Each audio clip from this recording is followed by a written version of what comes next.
Cara penyelesaiannya itu poligon tertutup, ya, dari penjumlahan poligon tertutup untuk kesetimbangan. Misalnya di sini F1 diketahui dengan jaraknya B. Jadi ini acuannya M, ya, titik M. Kemudian kita ambil gaya F2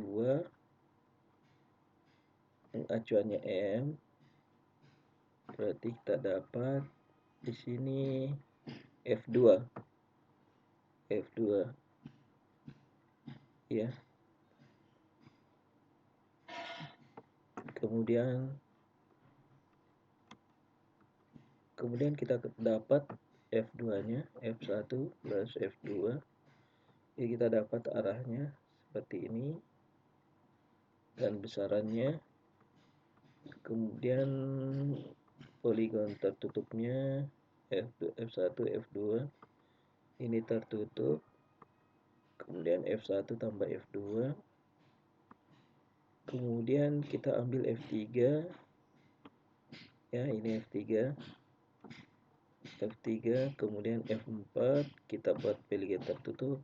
Nah, ini kita dapat besarannya, besaran F2, F3 dan F4. Selanjutnya 4 gaya tidak sejajar dalam kesetimbangan. Misalnya F1 diketahui besaran arahnya, F2 besaran dan arahnya, F3 arahnya, dan F4 arahnya. Cara penyelesaiannya yaitu titik acuannya di 0, kemudian F1, F2, F1 dan F2, kemudian F3, F4, ya. Selanjutnya gaya-gaya sejajar.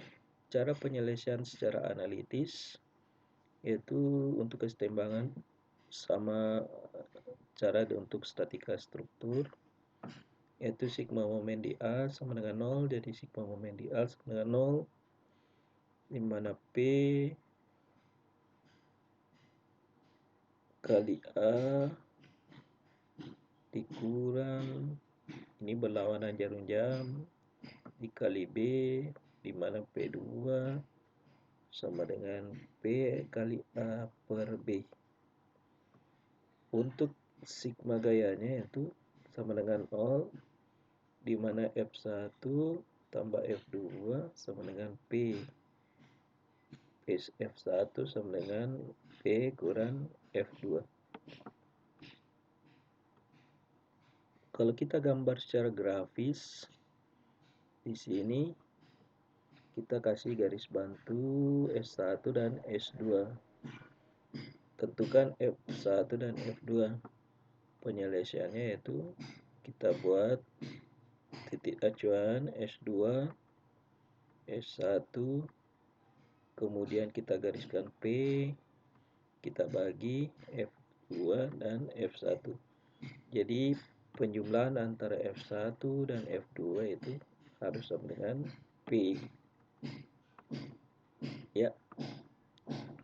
Selanjutnya resultan dua gaya sejajar, P1 tambah P2 mana X jaraknya dan B jaraknya. Resultannya yaitu P1 tambah P2. Sigma momen di 0 sama dengan P1 dan P2 dikali X dan P2 kali B. Jadi sigma momen di P1-nya di sini, titik ininya. Kemudian kita dapat X per B sama dengan P2 per P1 tambah P2.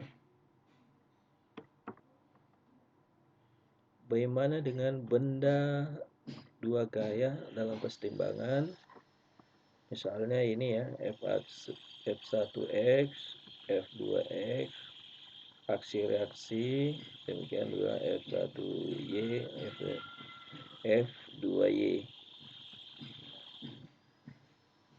Untuk konstruksi khusus atau special construction, Ini misalnya F1.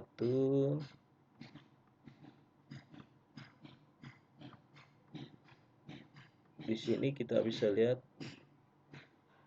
CF per PD sama dengan AX per BX, di mana XP melalui F1 dan F2.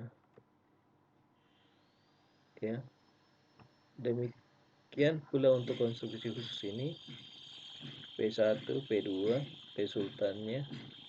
Jadi kita gambarkan P1, P2. Jadi ini R-nya.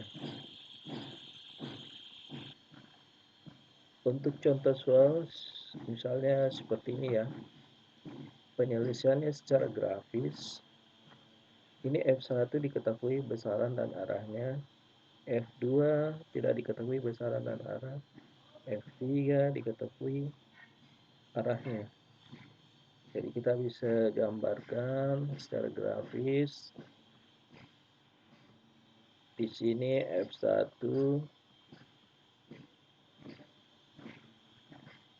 F2, F3 dengan skala 1 cm sama dengan 100 Newton. Jadi kita dapat di sini kalau kita ukur ini 2,5 cm atau 250 Newton. F3 sama dengan 1,2 cm atau 120 Newton. Contoh soal 2, di sini F1 diketahui arah dan besarannya, F3 tidak diketahui arah dan besarannya, F2 arahnya diketahui, besarannya juga diketahui. Besaran diketahui, arahnya tidak diketahui untuk F2. Jadi kita bisa gambarkan di sini.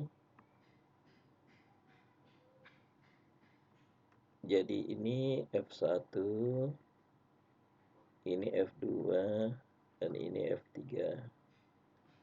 Jadi dari sini kita dapat F3 5,8. Kita pakai skalanya, jadi dapat Newton. Sigma momen di 0, F1 sama dengan F3 20 kali X, berarti F3 ini ya. 20 kurang X, 250 kali 20. Sehingga di sini kita dapat jarak dari F3-nya, yaitu 11,37 cm. Contoh soal 3 sama seperti sebelumnya. Kemudian cara penyelesaiannya dia secara analitis. Ya, kita pakai diagram benda bebas. Kemudian sigma fx sama dengan 0, fx dikurang f2 cos 45 tambah f3 sampai fx1 sama dengan ini ya, akar 2 kurang 1 kilonewton. Sigma momen kita dapat nilainya ini, kemudian kita dapat sigma gaya vertikal di titik 1 yaitu sama dengan 2 per 3 akar 2. Akhirnya kita dapat sigma momennya gaya di 4 ya. Untuk contoh soal 4 kita pakai secara grafis juga, secara analitis dengan persamaan kesetimbangan sigma vertikal, gaya vertikal, dan sigma momen di titik A. Untuk soalnya adik bisa kerjakan ini, ada di buku ini, bisa dilihat. Soal 2, contoh 3. Saya kira untuk hari ini terima kasih. Kita jumpa lagi untuk materi selanjutnya minggu depan.